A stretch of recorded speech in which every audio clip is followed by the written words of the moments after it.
大家好，我是夏妈。今天的晚餐是年猪菜，也就是猪肉火锅。这一天要看我3次，会不会有点腻啊？这2盒都是年猪切出来的这个边角料，我们今天晚上给它打扫了。配菜我准备的是土豆跟莴笋，锅里面放一点盐。这个锅是早上热猪油的，所以我就没有加油了。先把土豆放进去，煮到断生，再放入莴笋。莴笋只要烫一下就行了，立刻捞出来，不然煮软了就不好吃了，口感没这么脆。铺在火锅盘底。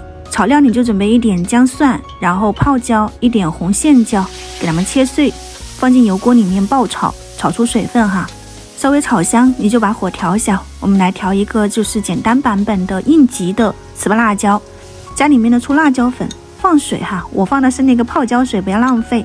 吸饱水分以后，就放上一勺那个豆瓣酱，把它们搅拌均匀了。这个糍粑辣椒是可以用来应急的，在家庭里面炒出来的味道也还不错。放进去，把红油炒出来，像这样子红红火火的。接着在锅边淋上一圈米酒，增香。再倒入切好的猪肉片，这一盒大概是600多克。稍微的翻炒一下，我还加了一个番茄哈。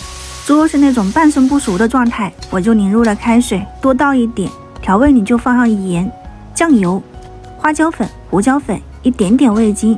煮个3-5分钟，你就可以倒入火锅盘里面了。这个调味你自己试一下，简单哦。然后再放上一点青红辣椒、芹菜、大蒜叶点缀，开个小火，慢慢的煮。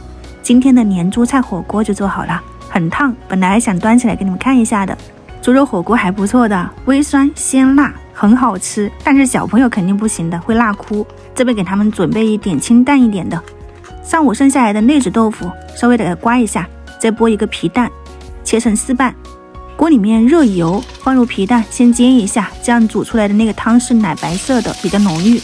给你们放一点猪肉片、姜蒜片，炒香了以后，我那边还剩了一点土豆，给它们稍微的切薄了一点，加进去，淋入开水，煮上个2到3分钟，再放入内酯豆腐。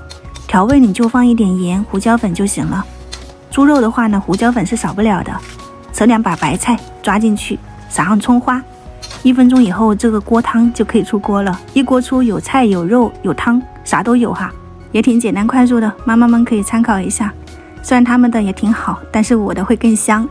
可能大家很少吃猪肉火锅，如果家里面有年猪的话呢，你可以试一下这样做，它是带有一点嚼劲的，鲜香中带一点酸辣，我这个辣度还是挺高的，你们可以减量哈。今天就到这里，我们明天再见。